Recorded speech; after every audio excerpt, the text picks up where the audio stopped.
Vous faites de la location meublée en courte durée. Vaut-il mieux éviter d'être inscrit à l'URSSAF ou essayer d'être radié après avoir été inscrit à l'URSSAF si vous ne souhaitez pas payer de cotisations sociales à ce titre? Je vous explique ça dans cette vidéo. Vous allez voir, il y a une subtilité très importante. Évidemment, je vous donnerai la solution. Je suis Dimitri Boujard, l'avocat investisseur. Je suis avocat inscrit au barreau de Paris depuis 1995 et investisseur immobilier depuis 25 ans. Alors, de quoi s'agit-il? Je rappelle quand même les bases parce que je lis encore tous les jours sur Internet des erreurs concernant le statut LMNP, le statut LMP et l'intrication dans l'immatriculation à l'URSSAF. Globalement, pour rappel, vous êtes sous un statut de loueur meublé non professionnel si vos locations meublées sont inférieures à 23 000 € par an. Je parle des revenus meublés bruts avant déduction des charges, ou s'ils sont supérieurs à cette somme, mais qu'ils restent inférieurs aux revenus d'activité du foyer fiscal. Revenus d'activité du foyer fiscal, attention, on ne prend pas en compte les revenus du patrimoine, revenus fonciers, dividendes d'actions, plus-value immobilière. Tout ça n'est pas pris en compte. On prend en compte uniquement vos salaires, vos BIC, vos BNC, vos revenus de retraite ou vos revenus du chômage, ou vos revenus d'agriculteur par exemple.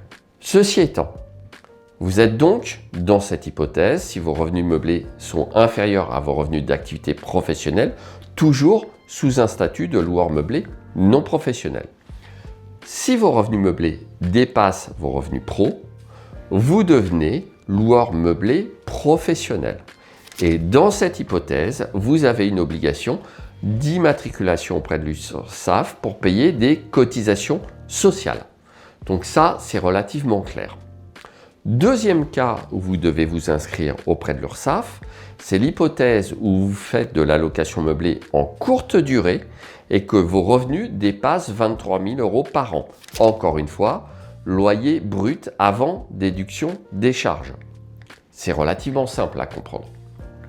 Cette fois-ci, sur ce seul critère des 23 000 €, vous devez encore une fois vous inscrire obligatoirement à l'URSSAF, quand bien même vous êtes globalement loueur meublé non professionnel. Pourquoi? Parce que je vais prendre un exemple chiffré pour que ça soit très clair pour vous.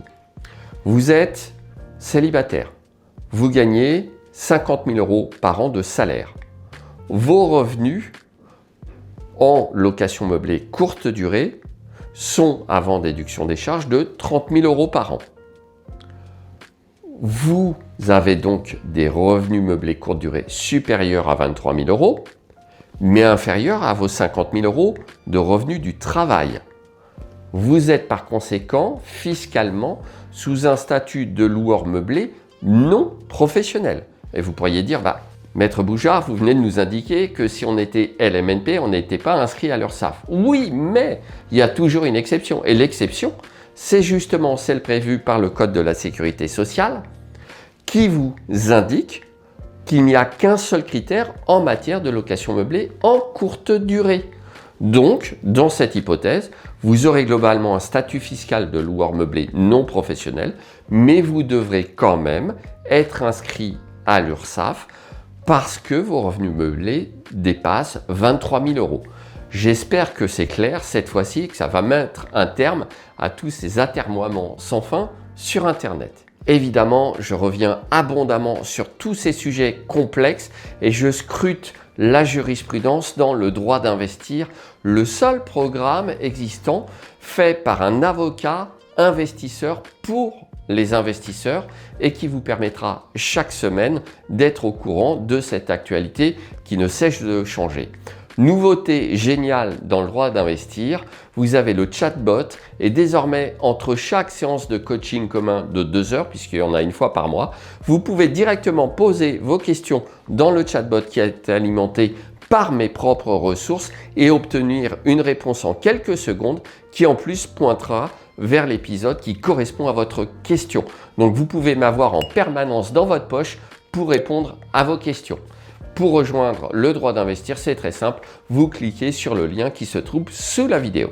Continuons maintenant justement sur des petites particularités. Vous l'avez compris, on a déjà je suis LMNP, mais je suis quand même à l'URSSAF parce que je fais de la location meublée en courte durée. Et là, je vais aborder deux autres points très importants où il y a des cafouillages énormes. Premier point, que se passe-t-il si dans l'hypothèse que j'évoquais, célibataire 50 000 € de revenus du travail, location cette fois-ci meublée tout court 30 000 €, donc ça dépasse les 23 000, mais cette fois-ci, dans mes 30 000 € de location meublée, j'ai 15 000 en courte durée et 15 000 en location meublée longue durée à l'année. Bonne question. Et oui, en effet, vous êtes dans cette hypothèse sous un statut loueur meublé non professionnel.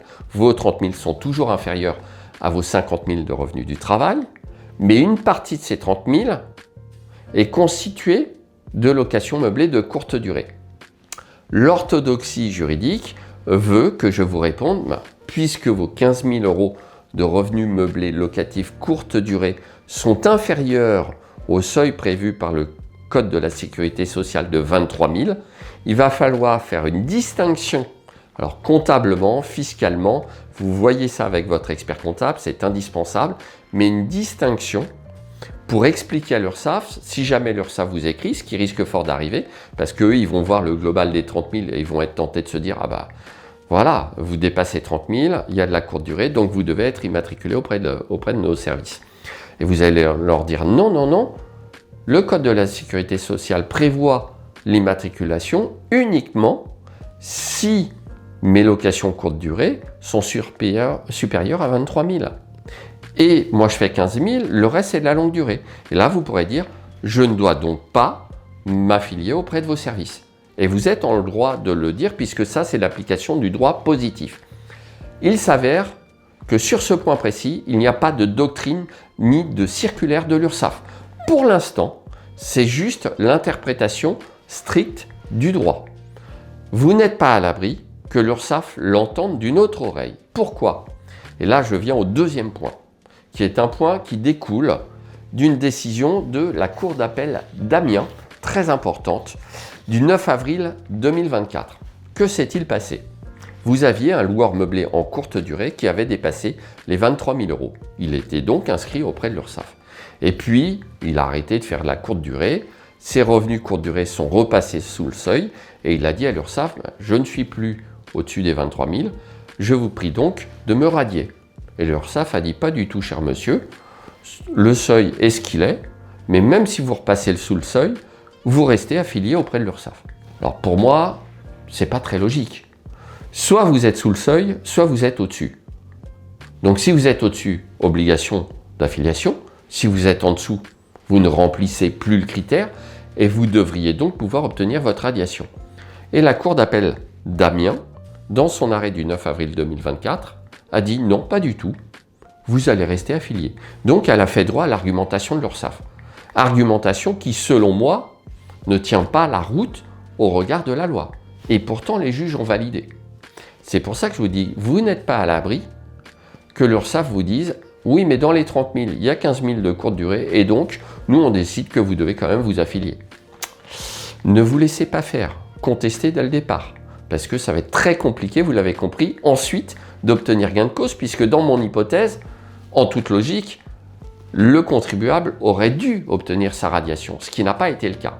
J'ai fait des recherches extensives, il n'y a pas encore de décision de la juridiction supérieure qui ait tranché ce cas précis, et il n'y a apparemment pas d'autres décisions de cour d'appel sur ce point précis.